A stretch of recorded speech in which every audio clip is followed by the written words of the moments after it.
Yeah. This didn't come out right.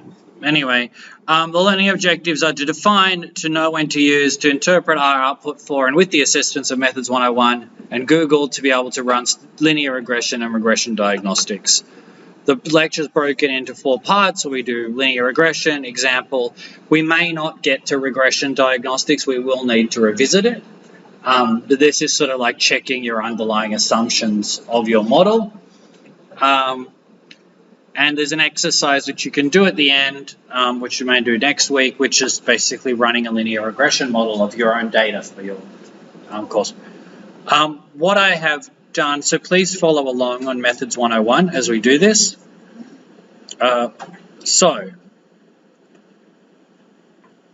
Regression. We want to... we're going to do 3 things. This is the data to set up your code, so let's just ignore that for the moment.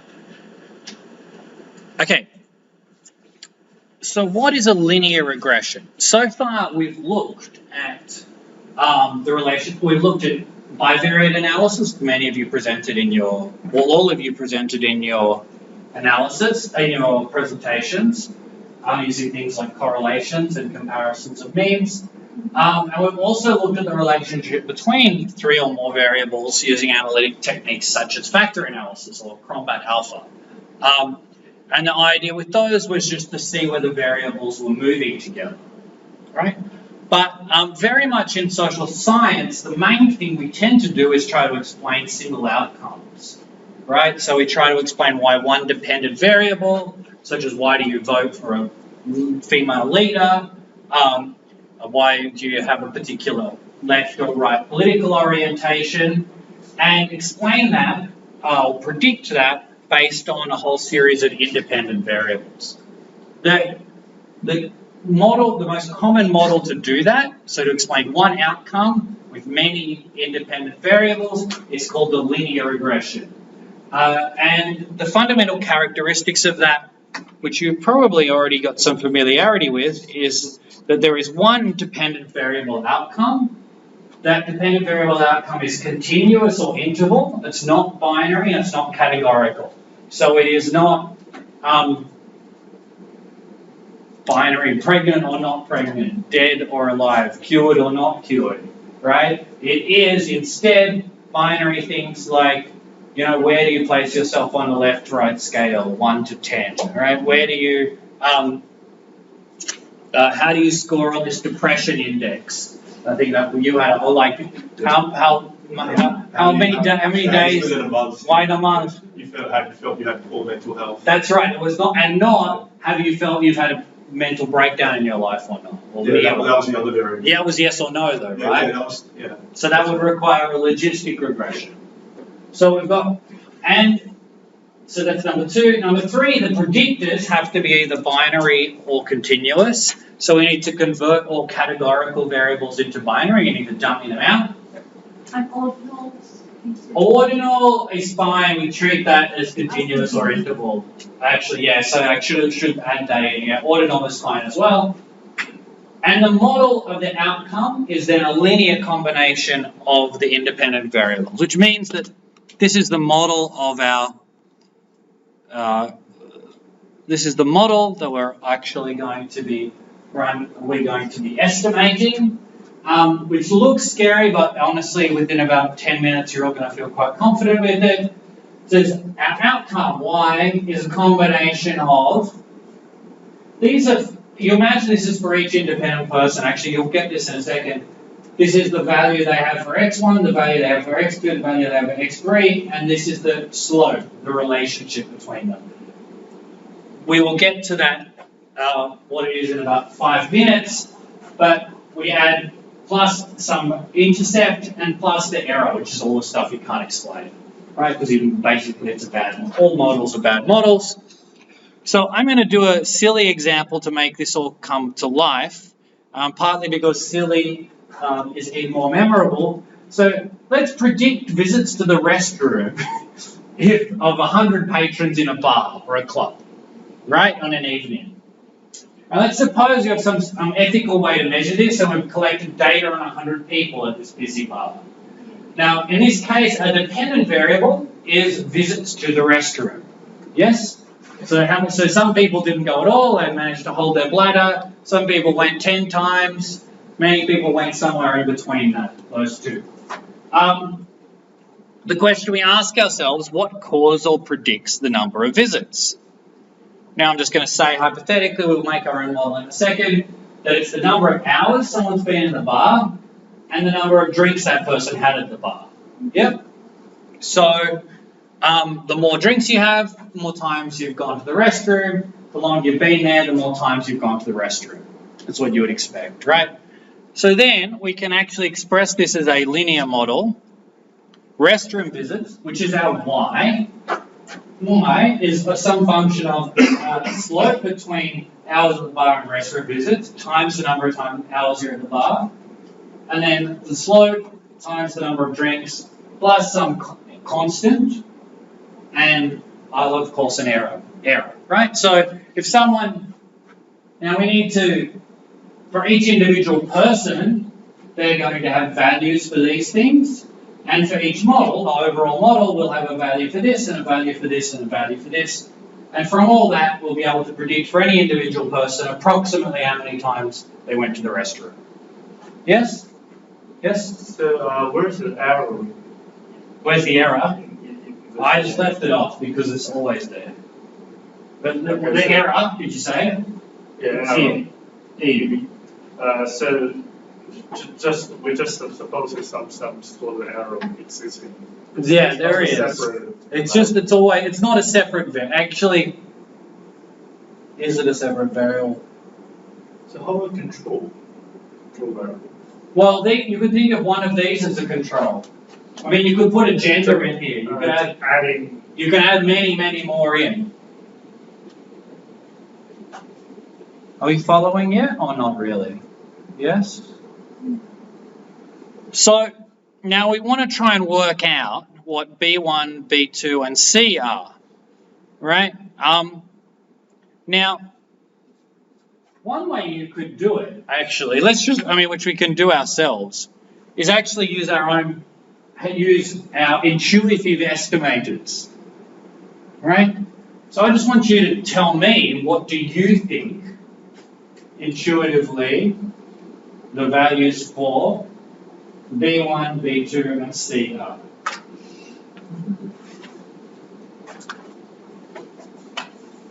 I mean, we can sort of try and work it out. Then we could just think of someone, right? Someone who goes to the bar, let's think about someone who goes to the bar 6 times, and they've been there for 5 hours, they've really had a really good time. You mean 6 times in the same bar? They've had 6 drinks. Oh, yeah. Oh, it was good. They've had six schooners or 6 glasses of wine. They're really, really smashed. And they've been there for 5 hours. How many times do you think they would have gone to the bar, the toilet? 4 times? I reckon if they're male, it's easy to go to the bathroom and clutch in bars than females often. So let's actually keep it really simple, huh? You can't compare wine to also. You can't say wine to. That's exactly right. So there's all of a sudden a problem. Because wines don't actually have very much out there, very... Also, if they're having shots or something, you see less liquid. Yeah. Oh, we've got a terrible model already. So this is good, no, but this is good, right? This is exactly the sort of thing. So you're saying, so let's go through. Let's actually So make. just look about beers. No. How about we? Yeah, the actual exercise we're going to do later, which we can do it now, right? Is to come up with our own model. So what's your model for restroom visits, right? We'll call it Y.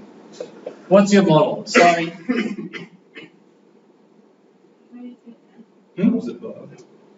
You see, you want to add hours? Okay, you can have hours, right? What else? Number of drinks. Number of drinks, but you just argued drinks is stupid. What kind of drink? Just one drink, that was. Volume, Yeah, volume, just volume, liters. All right. Type of drink?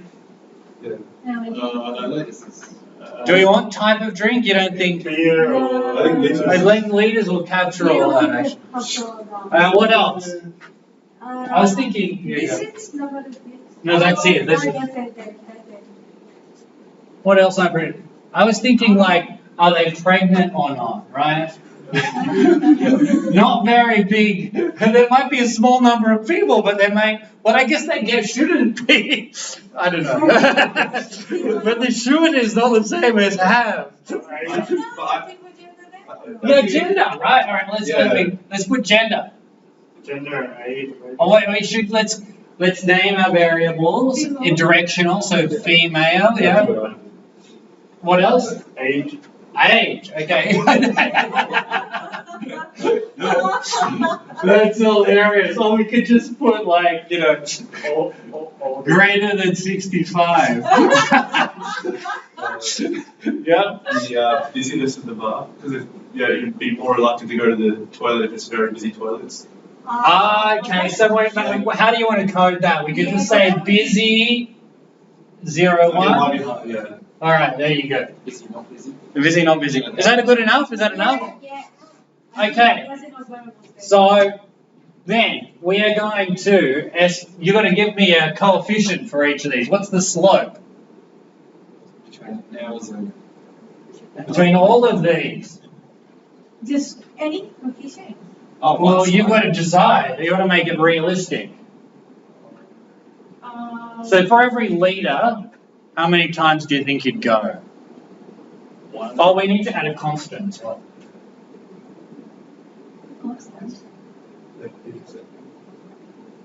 Actually, we can start with the constant. If someone had been there for 0 hours, had 0 litres to drink, been male, been under 65, and it was not a busy night, how many times would they have gone? 0. Okay, very good. I think that makes it easy. Yeah. Okay. So our intercept is 0. What's next? Like how many hours will causing them going once? Yeah. Okay. So you pick one. So 2. Coefficient. once every 2 hours. No, depends on my Once every 45 minutes to be. Yeah. What's every beer? No, I mean, okay. I just want you to fill these out. Let's go through it. I think litres is easier. So every litre you go once or twice? A litre is like 3 beers. I've said like twice. I did Yeah, twice. All right. 1 liter twice. Okay, very good. 2. All right. Do women go more than men Well, or less than men? well, like, We don't know. yeah. But we don't go necessarily.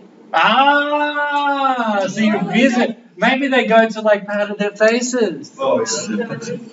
I don't know. Yeah, is But this it's just not- entering the bathroom or? I think entering the bathroom Yeah, we counts. are I don't know. So, yeah, that can be, See, this is where you end up. I guess if you're doing it like that, just say, you're the best you get at. Oh my God. So you can say the same, no? Same or not? Anyone want to? That depends on how, the amount you drink. Well, I was going to say this, If you are other feeling reasons, well. like, All right. Let's just keep this simple because we've got to move on. Yes. Over 65. How many more times will they go? Maybe they go more. So you're saying this is 0. This is 0.5. I'm just going to give these numbers. And every 3 hours you're there, regardless of whether you've been drinking, you will go. So I'm going to call this 0.33.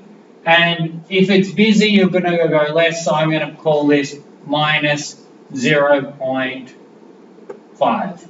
So if it's busy, they'll on average go half the time less. Correct? Is this good? Okay. All right. So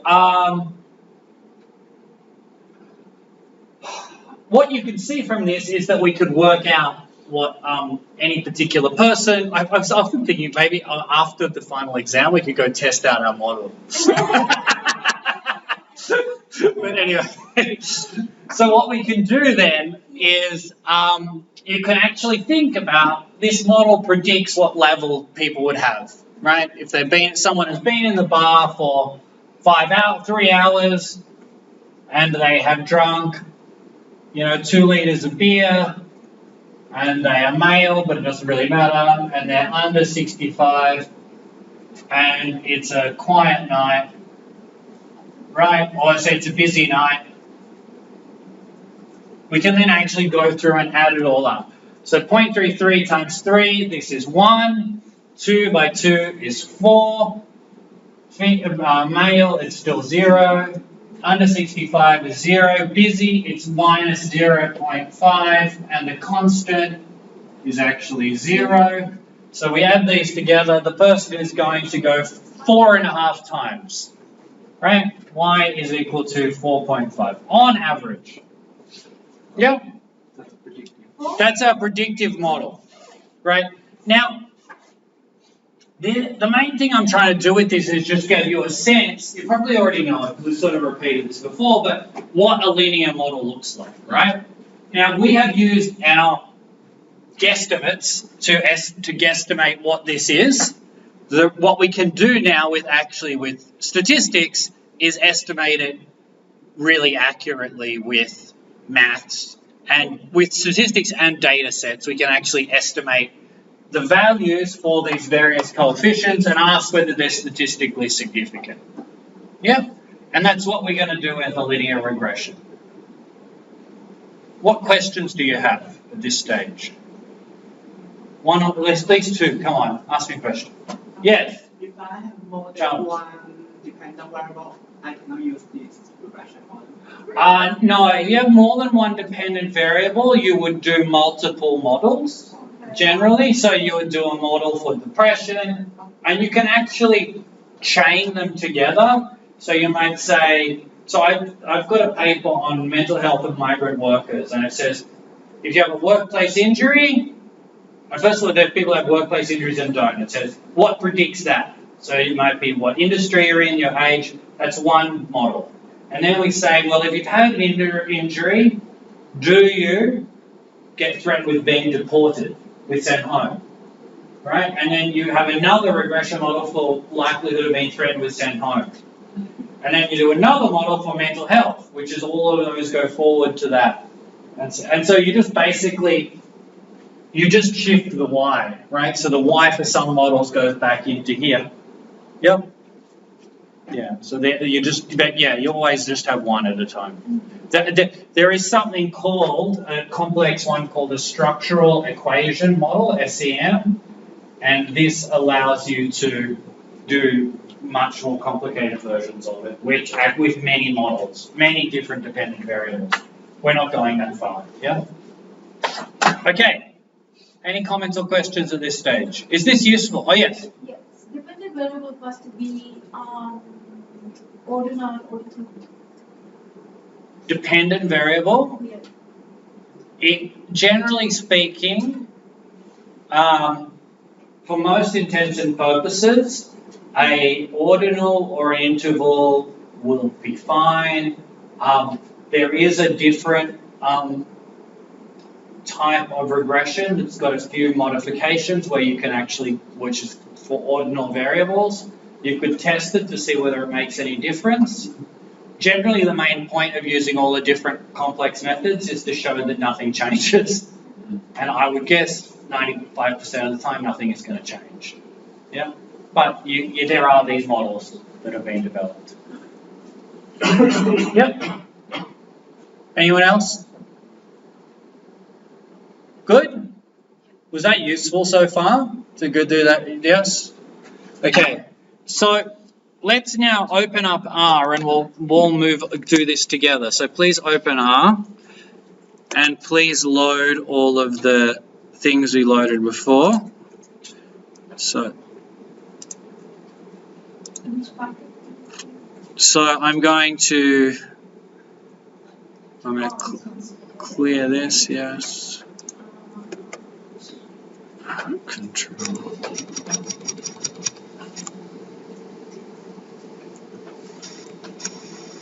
How come, you know, in your little like examples in the Events 101 page, you've got like, say, for example, hashtag, take the starter frame and put it ... But how come it still works? Like, if you put hashtag, does it just like nullify to the code? Where's this? Like, for example, like copy and everything you got here, it'll work, right? Yes. Yeah, but how come? How come it does the works even though the hashes are there? Like, even though this extra stuff is there, like, Because the hash is so this is called a comment character, and a comment character says ignore everything after the comment character until it does a new line. Until you say stats dot like colon.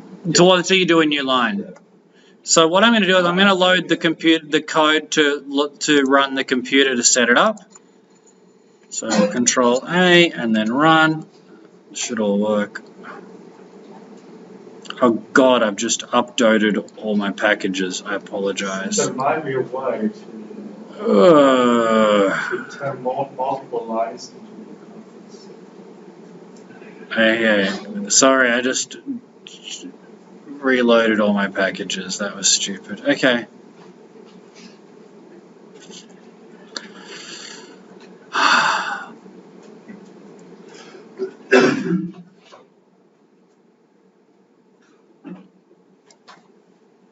So you should be able to, while mine is loading, you can just follow along here.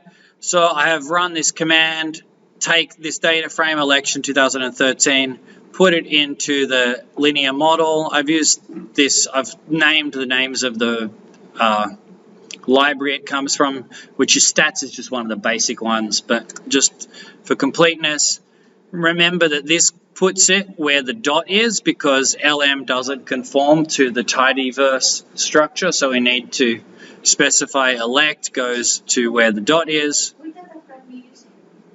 Elect 2013, which is up here. It's loaded at the beginning stuff. Yeah,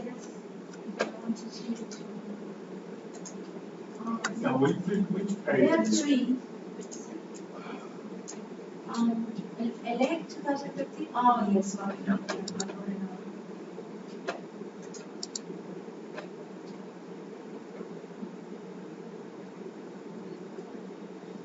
Bloody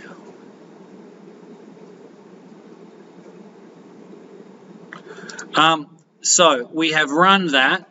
It goes, puts elect 2013 into where the dot goes. So it just says regress political knowledge or regress age against political knowledge. So we want to know, do young people have more or less political knowledge? Remember, political knowledge was that quiz score between 0 and 10.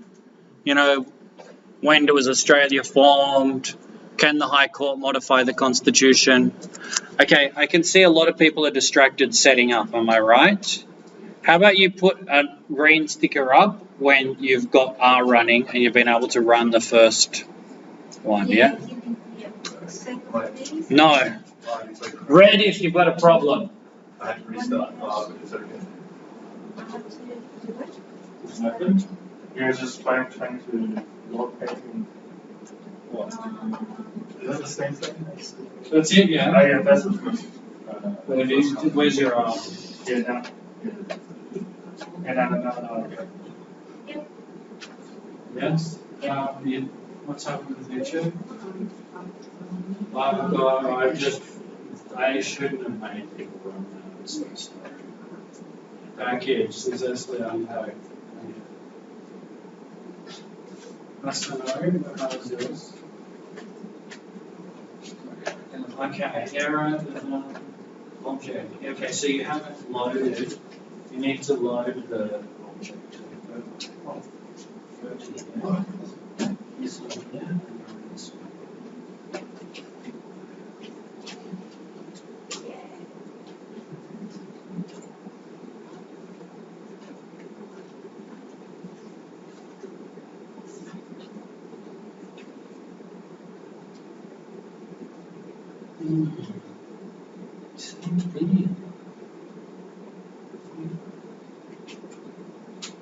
What did you do to deal with that last time? You can't remember? It isn't. Ah, that's right. Maybe I have an SPSS version on there already.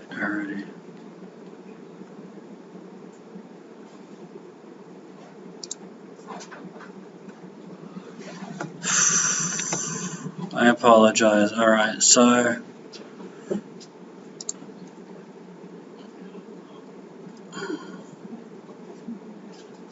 well, let's look at what we did on the last one. Oh, did we? No.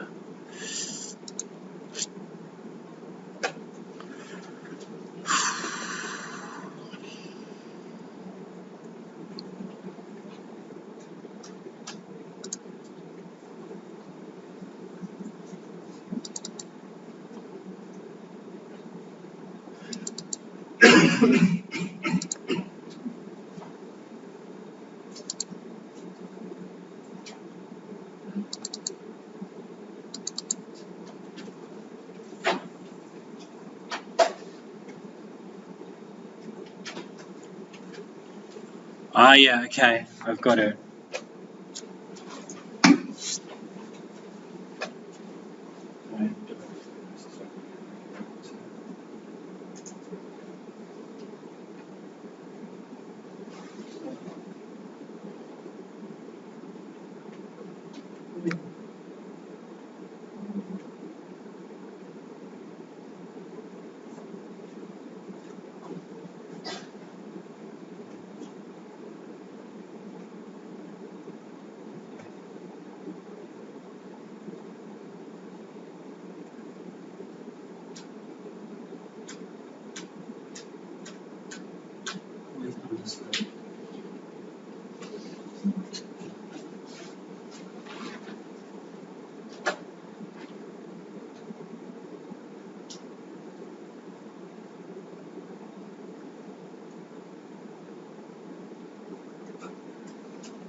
Just trying to.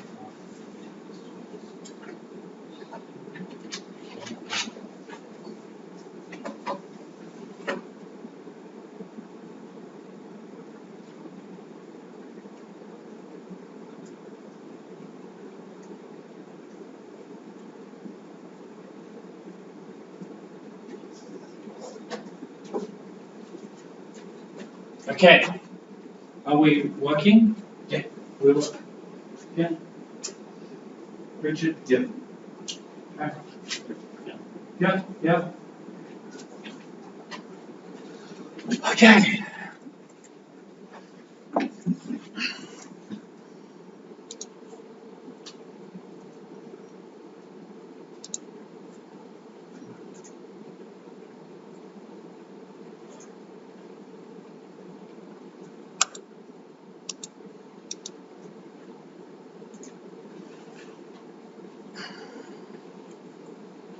So we're just meant to be into the loading and regression model. Yes, sorry, I just have.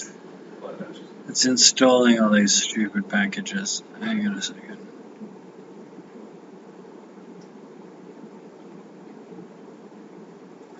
Okay, so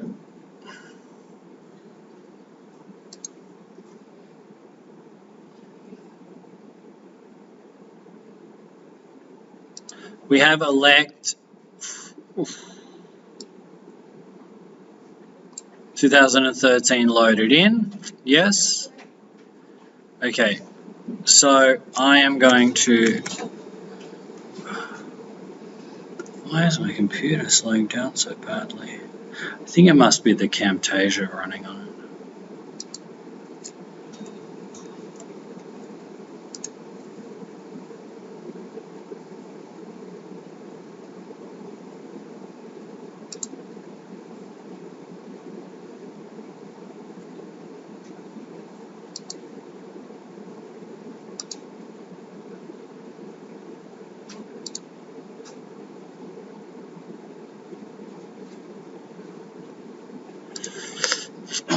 Okay. So what I'm going to do now is go over and run this linear regression that I downloaded, yeah?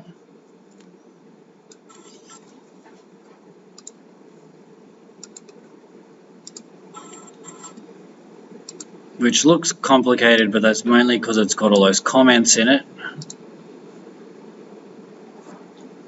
It simply says, take this data frame, put it in here where the dot is, and then give us a summary of it. So we hit Control Enter. Error, could not find. Okay, that's because it hasn't loaded all of these. You need to load dplyr to make that thing work. I'll also load all of these.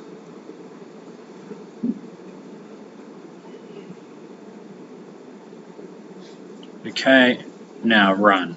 This should work now. So that this pipe requires dplyr to have data players who have been worked to be run. So then it runs. Has everyone got this? Sort of not relevant.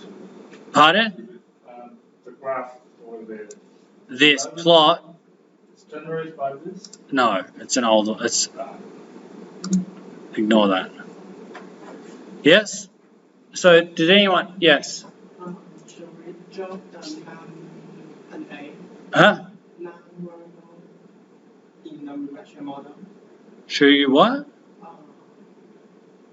I'm not sure about non-variable. NA there. Yeah. NA. Why is it not working? Is, When we average regression model, shall we drop the an I think it automatically does actually. I think if we go to help for LM, I think the default setting is to do that. So NA action here, you don't need to put an NA action in, but I think there is automatically one. The default is set by NA action. And the factory fresh is NA omit. So it's just actually the default is what you would normally do, which is that if there is missing on any of the variables, you delete that case. The case-wise deletion, yeah? Good? So you don't need it. All right, so we've got this output. Everyone got this output. Does anyone not have this output? Okay. How do we read this? So, do anyone want to have a go? Yeah? Here you go. I can go now and jump in. I mean, just say if age is not between 18 and 24, the score would be 4.8. Yes. Being young or being aging between these two numbers would decrease the score by 1.31. Yeah. And it's statistically significant. Significant. That's right. So, what's the average score for an 18 to 24-year-old? Someone else. 3.4. 3.5, basically. Yeah, okay. 3.5. So 18 to 24-year-olds get 3.5 on this. People who are not 18 to 25 get older over 25 get 4.8 out of 10 on that quiz score. Which is the average? 3.1. So these are all averages. Oh, right. Yes. So the average score for someone 25 and over is the intercept, 4.8. Okay. Okay. The average score for people between 18 and 24 is the sum of those. So 4.8 minus 1.3, which is 3.5. Yep. Helena, yes? Yeah, just Good? Are we good? Did yours work, Masanaro? Oh, yes, okay, very good. Okay, so key things to read here. So the first thing you do when you're reading a regression model is you look at the p-value. You don't look at that p-value. That's the p-value for the model, which we're not going to pay any attention to for the F statistic, which it basically is telling us whether this model is an improvement over another model. Ignore it. We're looking at these p-values, which are like PR and then this open bracket greater than absolute sub t, whatever. That's your significant statistics. They're significant. We interpret any that are less than 0.05. Yep, that are p-values. And then we go over here, we look at the estimates. Even if you didn't have, notice in this, okay, let's just leave it at that. So that's how you interpret it. Number, just to say, just like in all the other ones, so that's it. That's the linear model. Good? We good? Yep. Just like in every other statistical analysis, we actually also get the t-value, right, which is the t-statistic, which again is actually measured by taking the standard error and dividing that by the standard error. So this is huge because 4.8 divided by that tiny little number is huge. Yep, and that's why you got such a big significance. Yes? Are you following that? Yeah. You did? Yeah. Yep. I remember it from You remember it from last time. Yeah, exactly. So, which is really cool, right? And also you can think, confidence intervals. Well, actually you can see the confidence interval here as well. Because the confidence interval is plus or minus 2 times the standard error. So the confidence interval for this is 4.8 plus or minus, well, that's basically double that, is about 0.1. So basically the confidence interval for this is 4.7 to 4.9 or something. Right, so all of that stuff that you could see before on a regression model on a correlation coefficient or on a comparison of means, you can now see on this. Cool? Yeah. The last one I'm just going to point out to you is that it's got an r squared, which is with correlation. Remember, we squared the r. We could get it. This gives us an r squared for the whole model. So turns out age explains about 1% of the variation in quiz scores. Whatever. Right? Okay, good? Interesting to see the same one for much older. It is. And I mean, well, we're going to see a lot of models for this, so it will start getting interesting as we see more. So let's close that. Okay. So, let's keep going. So, that's all explained there. We can now run a more complex model. Here we go. So, if you want to select this one is political knowledge plus internet skills, gender, tertiary education, income, Australian board, and interest in politics. Yeah, so let's put that into our R and we'll run it.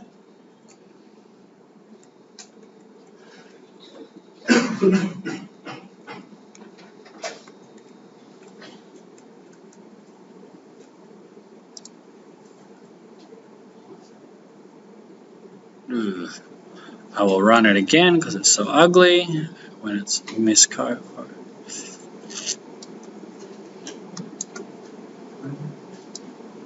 You don't have scientific question. Actually, there's a reason for that. I'm sorry, I didn't have scientific. I don't know why. Whatever. Okay, so let's go on to this. So, we're going to go around the room. You're going to interpret one of these coefficients. Who wants to go first? You can yell out.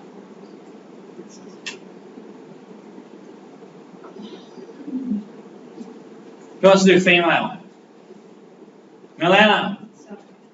Milena was in China. Milena has jet lag. Though it's almost the same time zone. It's like 2 hours. 2 hours. It's different. It was a long trip. So, Okay. So, what does female say? Wait, what was it?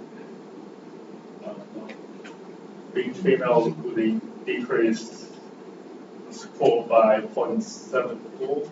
Yeah. that right? Yep, okay, very good. Let's go to the p-value first. Well, okay, you go to the p-value. What's not significant? Australian born. So we'll ignore that one. Yep. So whether you're born in Australia or not has no effect. Okay, but then everything else is significant. Now we come across here. What else? Internet skills. So, yeah, I think this is got multiple. Like I think this is whether you've how many downloaded, blah blah blah. Yeah. So what does it say? It means that it will increase your political knowledge by 1%. Not 1.1%. Score. Your score. Yeah. I just want to. Yeah. Yes, your quiz score will go up by 0.1 basically 0.11, for every one of those internet things you've done. Exactly. Next, pick another one. Akbar. R squared. Oh, okay, we're going to jump that down. So, yeah, what does it say? It's variables explains the dependent variables about 29% cumulatively. Yeah, so the independent variables explain about up to 29%, which is pretty damn good, right? What? What's that mean though? Because you've got so many of the variables there. So Well, yeah, so you don't know which ones are doing it. We're going to learn a couple of ways of working out which ones do it. So is that like all those variables? All of them explain that much. Right? Now, because this one's not significant, you can be pretty sure that doesn't explain anything, right? The adjusted R squared is the one you really should use, so it's not that different here, because it takes account of the fact that there are many variables in there, whereas this will keep going up as you just dump lots of stupid random variables in. But yeah, very good. So, okay, anything else? Well, I have a question. So what if, just say, finishing tertiary education, that person tends to be older? So Well, then it will be controlling for that part of age with this. Not all of the age will be controlled for with this, but some of the age will be controlled for with this. Yeah, well, I mean, how can we find out the causal, which one causing, Which the one's outcome, causing whether which? there is a sequence of, Yeah. So how do you find that out? It gets kind of complicated, but the short answers are that you've got to use, well, the short answer is you use logic, right? Which I know that doesn't sound, so what you will do is you'll run multiple models and drop them in and out, and then you will ask things like, well, is it possible for one thing to cause the other, or does it have to go in one direction, right? So you might find interest in politics and female have some relationship to each other and then to how you do in the quiz score. Now, if you're more interested in politics, it doesn't make you a woman, right? So there's a block on causality in one direction, right?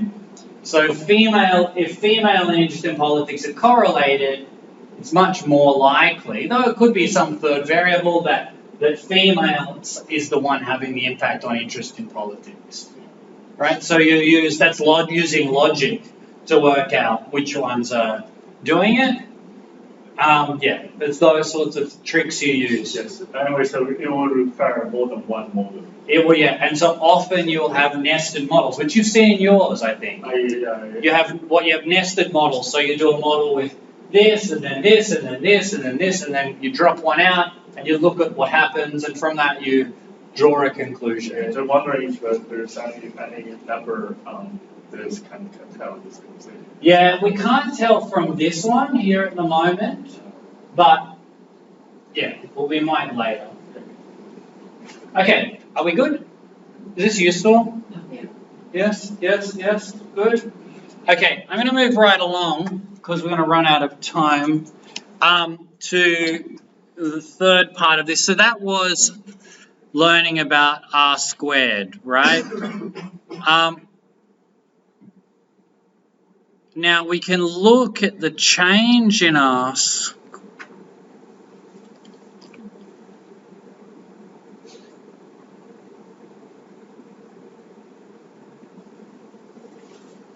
Okay, so I think, what do I do here? I drop out. Okay, I think we're going to run the same model, but we're just going to drop out one thing, which is interest in politics. Yeah? So I'm going to copy this, and then I'm going to bring it over here, go to the bottom,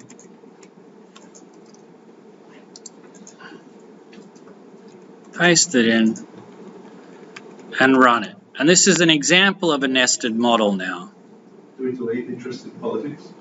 Oh, well, if you scroll down, it's the next one, or you can just run it and delete it, yeah. So what do we notice here when we've deleted interest in politics? Well, Australian born has not had any effect, yeah? Well, what has happened to our R squared?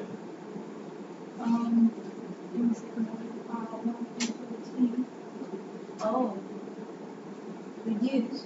The R's dropped out of it. Yeah, it just is really small.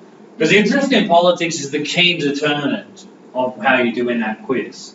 So you could be of any social class, you could be of any gender, you could have had tertiary education or not. If you follow politics, you know the answer to those questions. If you don't give a crap about politics, then you don't know the answer to those questions. So 20% of the variation in people's answers is driven by their interest in politics. Yes? That's an example of seeing that. Yep? Yes? Chad? You're confused? I was just doing this incorrectly. Can you point it out one more time? Okay, so we have to read these two models together. So this model is everything except the same as, let's go back to this one. This one has got interest in politics in it. Yes? And its R squared is basically 30%, 0.3. Right, it's explaining nearly a third of the variation in the quiz scores. We scroll down, we drop it out, the R squared drops to about 10%. Boom. So does that mean the second model explains 10% less? No, 10% total. They're independent, they run independently. So the R squared for this model, 10% or 12%. R squared for the other model, 30%. So you wouldn't be able to say that this model explains 29% less, like what Jack was saying, because they're independent of one another. I mean, not that you would, but I'm just like... Yeah. Let me... Yeah, but if I say one is explains 29. One explains 29%, Yeah. And the other is one explains 12% 12% of the dependent variable. Exactly, yeah. Yes. So they're not comparable. No, they are comparable because they have the same dependent variable. So the R squareds are comparable. Without, So can we say maybe the second one is worse than the first one because it explains less? Yeah, that's exactly what we do say.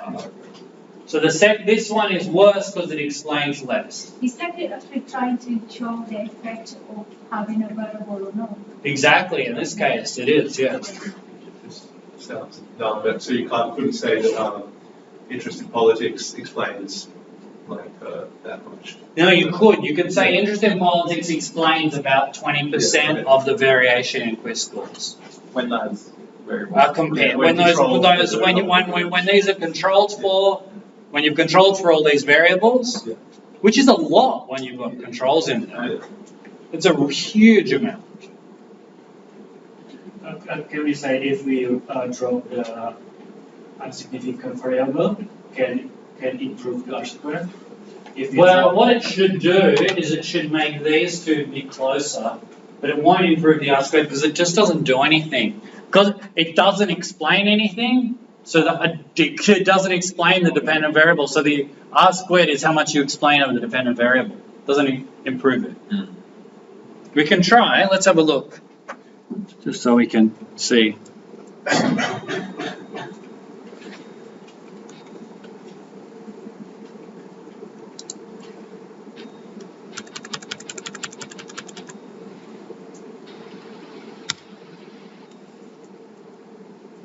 Yeah, they did get closer.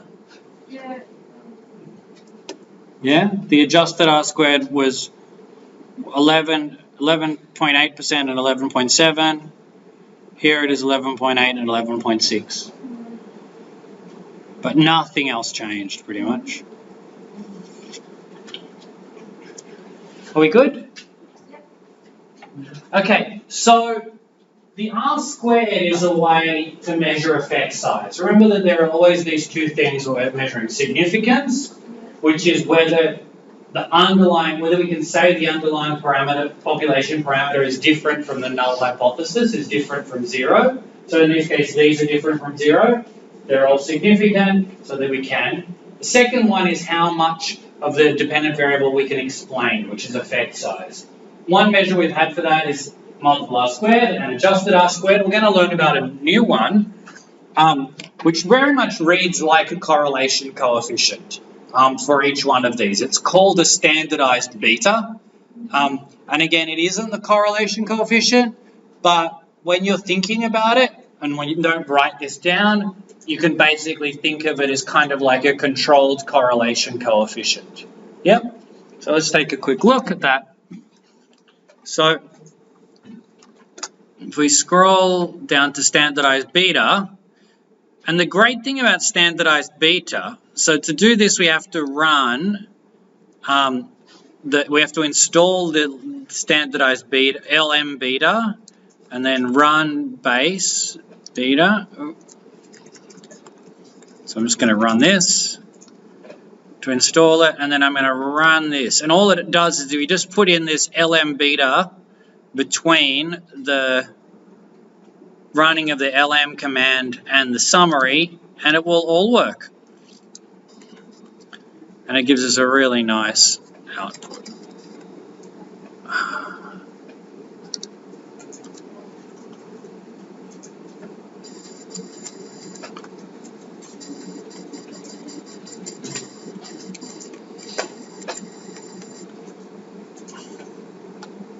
Okay, it looks almost exactly the same as before. Can you all still see it? Can you see it, Maya? Yeah. But it's got this one here, standardized, which you can again think of as a controlled correlation between that, controlling for everything else on there, a correlation between the independent variables and the dependent variable quiz scores. And so again, what we can see here is that, what does it mean? Yeah. So, I mean, what we can see here is we knew that interest in politics was doing a lot, right? Well, look at it. Its controlled correlation is negative 0.4. I mean, this is because the interest in politics is reverse coded in the data set. Whatever. It's annoying, right? So I think high is low and low is high. That's my presentation. Yeah, that's exactly right. Fail. Exactly, right? Whatever. So let's think about the absolute value of that. But there's a correlation of about 0.4. Actually, and when you think about it, square that. What's the square of 0.4? 40% of 40%? 1/6. Yeah, that's right. I mean, it's getting close to the 20% R squared that was explaining as well. Just to show you these numbers do actually relate to one another. Anyway, so what we can see here is that it has a big effect size. So this is a measure of effect size. The standardized beta for interest in politics is huge. Next biggest is tertiary education, about 0.14. Then gender. Then and then we've got some small ones here: income, internet skills, and age. Yep. Now the advantage of this, so why the hell is he doing this? What's his point? The point is that you often, like, remember you looked at that one before and you went, you're asking this, Paul, you were saying, I know what the R squared is, but which one of these matters? Now, one way to find it is to go through and rerun the model again and then drop it out for the ask, get all the different R squareds. Yeah, and it's like, are you like, yeah, but you want to stab yourself. You're like, there must be an easier way. Yeah? Yes. There is. It's called the standardized beta. Okay. Yeah. I love it. So the biggest numbers means the Biggest effect size. Yeah. And you can interpret this very much like, remember how we said small, medium, and large? Yes. Well, actually, I think you should be even, like these, because they're like correlation coefficients, you can think of it in a similar way. But I would use it, because they're controlled for, I wouldn't use the 1, 0, but with correlation, I said 0.1, 0.2 is small, 0.3, 0.4 is medium, 0.5 is above, is big. But remember, when they're controlled for, it's much harder to get big numbers. So I would say 0.5 is small, 0.1 is medium, 0.2 or above is you're doing really well, right? So that's huge, that 0.4. Yeah, that 0.4 is massive. Good? And you can just keep loading variables in there. Pardon? And you can just keep loading variables. You can load you can load variables in there until your degrees of freedom gets to almost 0. So in this you could load thousands of them, but you wouldn't want to because they all just mess up. But okay, so that is the end of this this straightforward. They're the 3 main points I wanted to introduce you to for regression models. What we could do, what I would suggest we do, because we've only got 10 minutes, is I will do regression diagnostics next week. But what we can just do is look at a few more examples. I've done some here with crime, right? Crime rates. So I'll just show you them. We can look at them in here. So this is, how does the percent of immigration affect non-domestic violent assaults? This is from Young's local LCA dataset, the local LGA dataset. So you can see here, can you interpret this? Who wants to point out some things? Yell it out. As immigration goes up, okay, what is the first thing we do? Well, Look at the p-value. it's significant. Both of them. The intercept and the p. Okay, very good. Percent immigration, what does it say? Then we look at the coefficient. What does it say? Minus. Percent immigration. So as immigration goes up, the number of crimes per 100,000 Goes down. goes down. That's not what kind of you. Don't tell the Daily Telegraph. Don't tell Rupert Murdoch. Right? But so this is like contradicting everything that the right-wing press will tell you. Yeah, this. We then, but the R squared is very small. Yep. 0.5. 0.05. So it's about 5% of crime is explained by the number of migrants. So we can make it a bit more complicated. Let's add in median income of the area. Immigration disappears, but median income has an effect. So the richer the place, the less crime. The less crime. And actually that counts as some of the effective immigration. So immigrants actually live in richer area. You know why immigrants live in richer areas? They're rich. Because they're not. No, because they go where there are jobs. Yeah. And rural areas are really poor. And rural areas have, I think, actually also crime as well.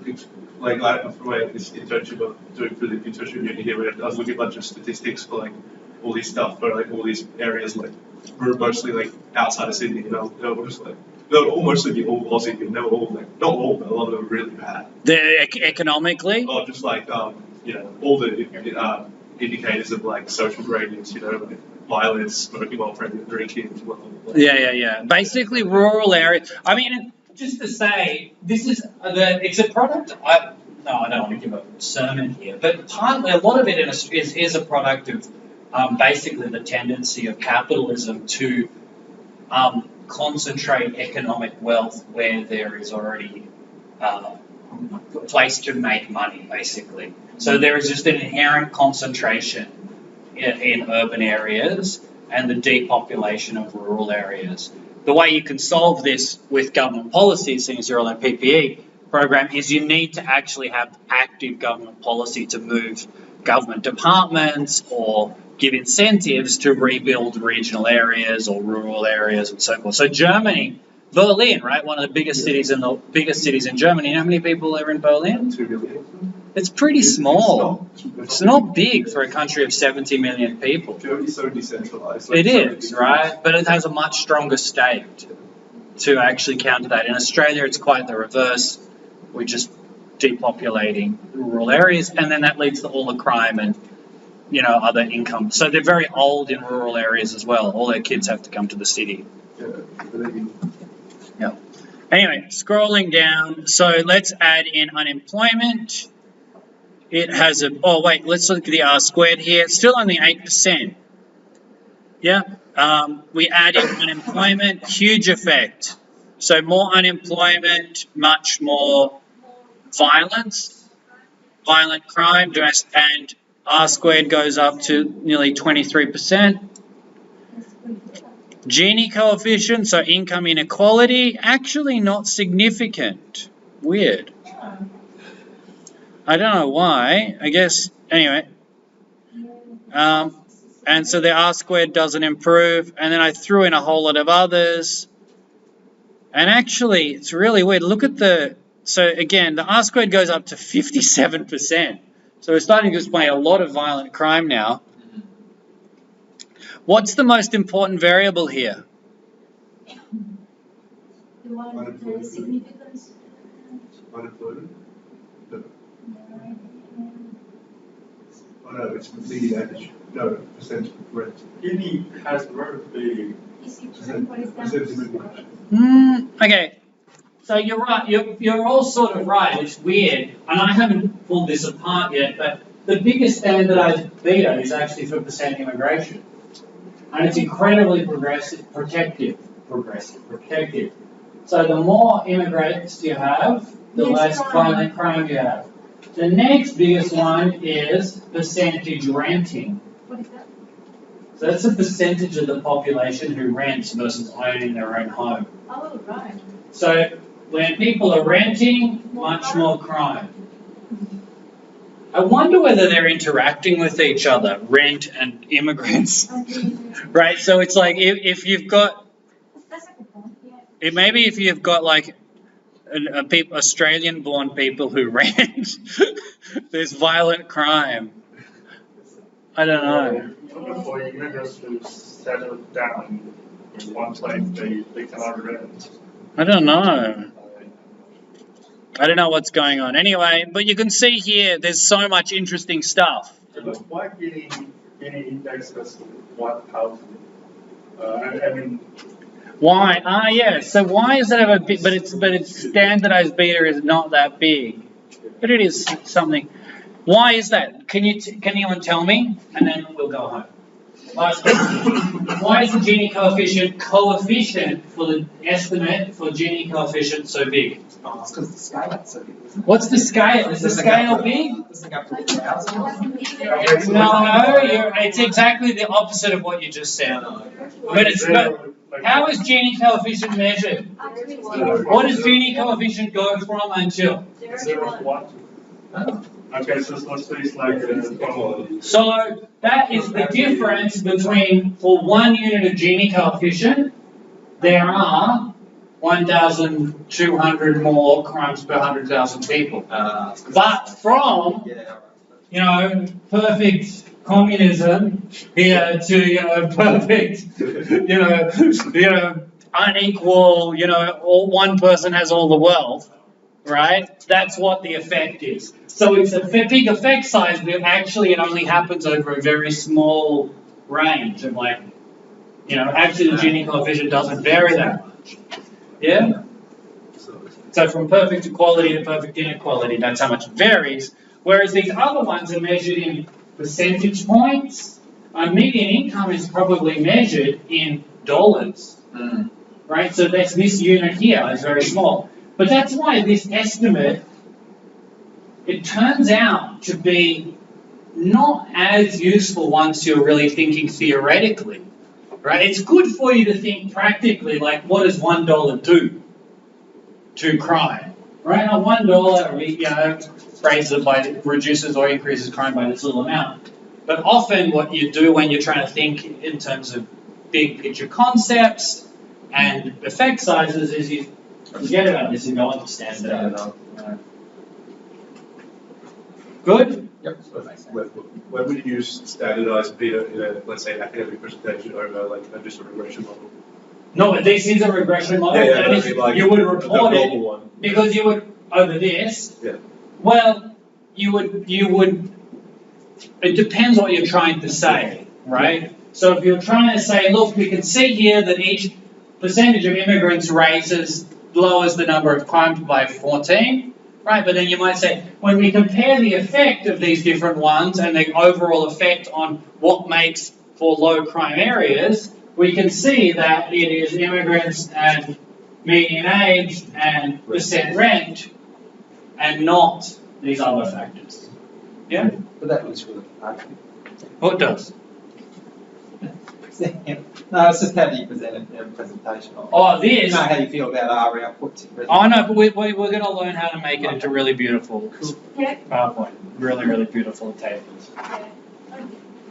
Bye. Good. Congratulations, everyone. You got through a big class, yeah? Thank you, everyone. See you in 2 weeks. Yeah, public holiday next week. So there will be no consultation. No, nothing. No, you want to come, but no one will be here. Yeah. Good night. Good night.